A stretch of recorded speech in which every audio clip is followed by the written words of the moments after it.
cennetin seheri, senin adınla bağlı bu halkın her zaferi. Qədemin değen yerde sehralarda gül açır, Gülistana çevrilir yurdun kendi şehri. Güneş doğur elə bir harda çekilir adın, dosta fəxarət gelir gözü kör olur yadın.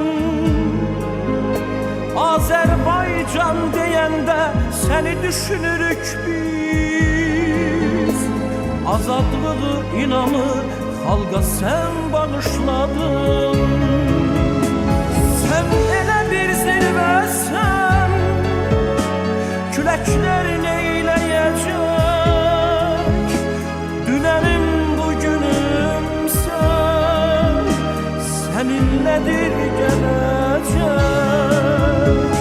Ne kadar Azerbaycan, ne kadar bu millet var, Heydər halkım diyecek, halk Heydər söyleyecek. Heydər halkım diyecek, halk Heydər söyleyecek.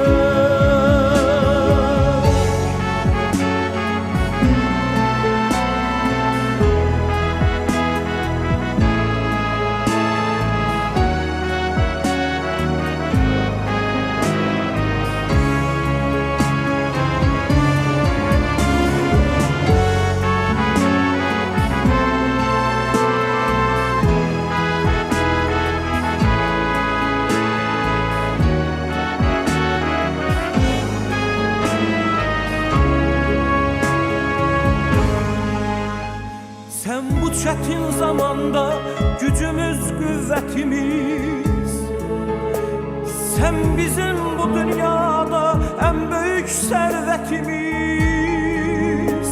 Milletin imzası var imzaların içinde, sana halaldır halal ülvü mehabbetimiz.